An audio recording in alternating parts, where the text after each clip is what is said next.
How is it going then, guys? I hope you're all doing very well. Welcome back to another video here on our channel. I'm the FIFA Analyst, and today I'm going to talk to you about the 4 common defending mistakes that you are probably making, which is causing you to concede goals on FIFA 21. It's a very common thing for people to do. We can get you some quick fixes, teach you guys how you can do better with regards to these defending mistakes and how you can take them out of your game to then see yourself pick up more wins, rivals, champs, and generally just have more fun by doing so. If you enjoyed this video, please do give it a big thumbs up. You can also subscribe to the channel. We do stream over on Facebook Gaming, a link in the description for that. And if you want any of your sneak, use FIFA Analyst at checkout to go ahead and support us. So then, we're going to go ahead and jump into some examples for you. We're going to break them down and show you exactly what players do wrong and how you can take it out of your game to increase your results.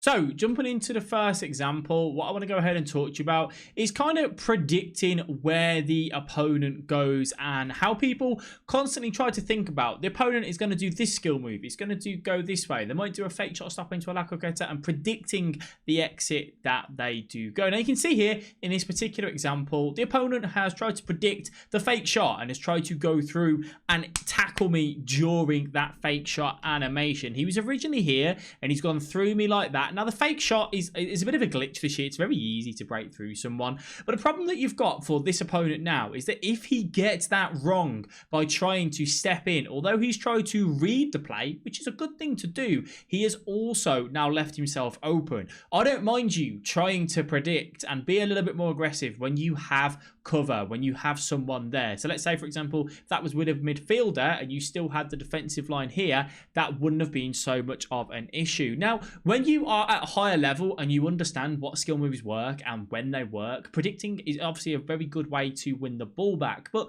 when you're at the lower level, if you predict and get it wrong, you don't necessarily have the skill to recover and make sure that you get back into the position that you need to be. So when it comes to skill moves, predicting and thinking about what the opponent's going to do, I ask you to kind of be reactive. Try and react to what the opponent does. So if they go ahead and do a skill move, like he originally was here, all he needed to know was if he would have kept his defender in this particular area, it would have brushed my Ronaldo into this passage of play, which means that I don't have a clear line to go ahead and get in on goal and then take the shot. If he can keep himself in this particular area, it gives him much more of a chance to keep up with me and push me out towards the wing. So how can he do that? He can hold the L2, the LT button, keep himself goal side, use the sprint button as I start sprinting to obviously keep up with me in this scenario and push me away from the goal. It's one of the most common things that you'll see people do. They go ahead, they step in, they predict, and they get that situation wrong, which causes them to be in big trouble.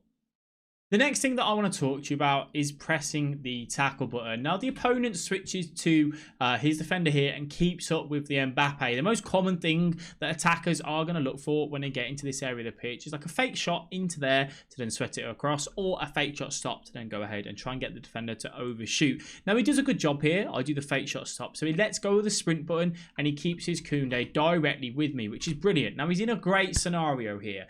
I have got to go, followed by the fake shot stop. A lot of people tend to look for like a La Coqueta, an Elastico, or anything like that. Now, in this scenario, what he wants to do really is drop back into this sort of path here and react to whatever position that I go into. So many people in this scenario press the tackle button. I don't want you pressing a tackle button a lot of the times. The only time you should be pressing a tackle button is when you are literally 95% sure that you are going to win that ball. It should be one of your last resorts. Again, as you get better and more advanced on the game, the tackle button can be your best friend. You can win the ball back more times from using it. But, your gold players, your silver players, and your bronze players, they spam the tackle button. Every time you press that tackle button, it's an animation, right? It leaves that defender out the game for the next half a second to a second, which means you can't defend the shot. You can't be there to react to what the opponent does. So you can see here, I do the La Coqueta one way. He tries to step in and then boom, that's how I break away past him. If he would have just dropped back and come into this area and just use the L2 button, the LT button on Xbox,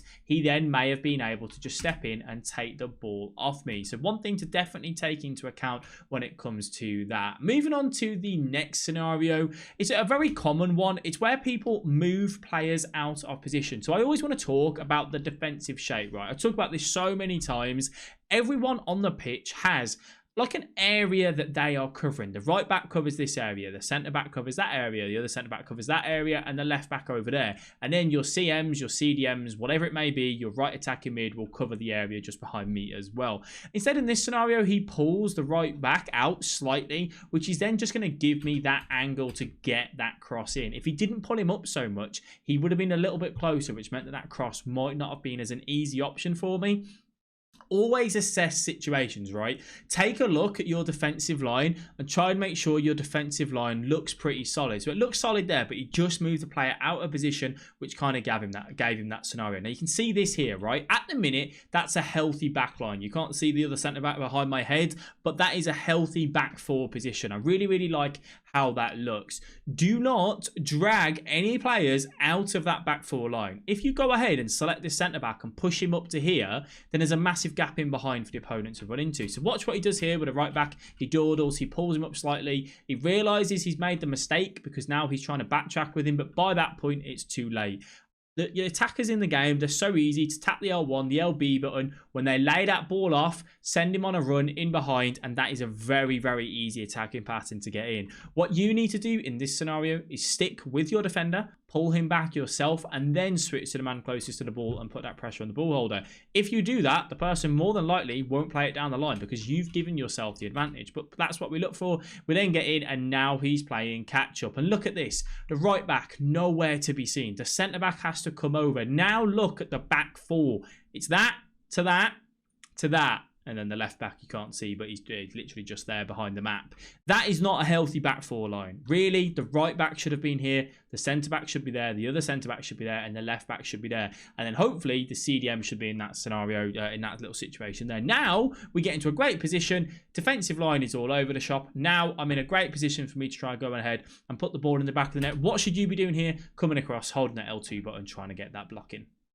Similar scenario here of pulling players out of position. He's pulled the left back up. He's got suffocated in by there, which gives me the opportunity to attack down on that right-hand side. So now he has to pull his centre-backs out. For an attacking player, this is a great position to be in. He's obviously pulled that out. That's a left back. That's a centre-back. Just to kind of reiterate the defensive line, the defensive shape. That puts us into a great situation now to come through. He has to bring that other centre-back over. A brilliant ball roll. It's difficult for him here. Obviously, he tries to commit and come and win that ball back. If he holds the L2 button, tries to think about the pass across or think about the shot across goal, he may defend that, but it's definitely a very scenario there to go ahead and cover. And then another example of bringing your defenders out, but also pressing the tackle button. If you have to bring your centre-backs out, because sometimes you will, the centre-mids will get beaten. Ideally, you want to be able to pull your centre-mids back on this FIFA. They don't trap back well enough themselves, so using your centre-mids to trap back more is definitely something we want to look for. However, sometimes the centre-mids are too far away and you can't do it, so you do have to change your centre-backs. When you do, you want to run up and you want to keep your distance about here, right? You don't want to get touch tight, but you don't want to be so far back that I can keep running here and just keep getting closer to the goal. So you want to come to about here. You want to hold the L2, the LT button. You want to use the sprint button to get there, and then you want to release the sprint button as you do to make sure that you don't overshoot. And the last thing you want to do is press that tackle button. If you press that tackle button, he is out of the game for the next half a second. You ideally want to put a little bit of pressure on, track any runs that you might see, and then pull him back if you have to. So you can see here, he runs out, boom, presses the tackle button, and now look where his long lay is. That is not a great scenario. Here, he just wants to sprint back. He does go ahead and switch to that man. He's trying to cover the passes across, which was unfortunate. That didn't work out for him, just to reiterate. And then the last example I want to talk to you about is using the sprint button a little bit too much. So we've got some gameplay here from Rocco, who's a streamer over on Twitch. So if you guys want to check him out, I'll pop a link in the description. Great guy, uploads some YouTube videos as well. We're going to take a look at an example now where sprinting too much inside the box can be a massive downfall for a lot of people. We're going to take a look at Rocco's gameplay, who's a fellow YouTuber. I'll pop his link to his channel in the description box below. Go and drop him a subscription if you enjoy his sort of content, and go and say that we sent you and say hello to him. And this is where he's going to be using the sprint button too much inside the box. Now, his controller is a little bit ahead of the actual gameplay, but basically what you're going to notice is that when he gets into here, it's kind of like being Bambi on ice, right? He never really has control of his players, he's constantly holding that sprint button, and it just makes his movements, when I explain the sprint button, it's like your movements are a lot bigger like that. They're a lot more wishy-washy. And when you kind of come on and off the sprint button, you've got more control over your player and your actual movements on FIFA. So think about, like, you know, if you're driving a car, when you brake, you don't just slam your brakes down. You know, you feather them on, you feather them off, and so on. We want to be using the sprint button in that sort of way, where we kind of tap it on and then we come off, and then we if they use a skill move or they sprint ahead, then yes, you're going to need to use the sprint button. But as he comes through here, he goes into that direction, which is trying to predict, which I told you we don't want to do. This is a gold 1 player here, by the way. He just needs to keep himself in this area, not apply the sprint, just hold the L2 like he was then, but now do not hold the sprint button. He kind of, again, this is a little bit ahead, so he's being beaten here, but that's from holding the sprint, and then he needs to reapply. So just make sure that the movements that we're doing aren't so exaggerated by using that sprint button, because as and when you do not have control of your player, and it just makes things so much easier for the opponent. If they're dancing around you, it's because you're constantly holding the sprint button and moving around. Just remember, if they use a skill move or they use a sprint button, that's when you're going to reapply it, and then you're going to release it as you are caught up to them, and ideally keeping yourself goal side at all times. So that is it then, guys. Those are my 4 common mistakes that goal players will be making when it comes to defending. To recap over, that is predicting in defense. It's trying to think about where the opponent's going and getting it wrong. You know, you want to be reacting to what the opponent does instead of trying to predict all the time. When you predict, that's when the errors can fall in. Defensive shape and pulling the players out of position. Ideally, you want to keep your back 4 in that back 4 line as much as you possibly can.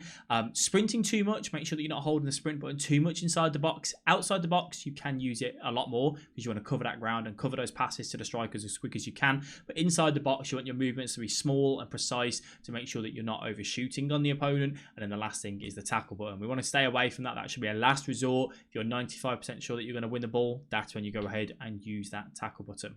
I hope you guys enjoyed the video. If you did, give it a big thumbs up. Let me know what sort of videos you want to see in the future, and I can go over for you to carry on helping you guys improve and have more fun on FIFA 21. I do want to thank you all very much for watching. I'll catch you guys in the next video.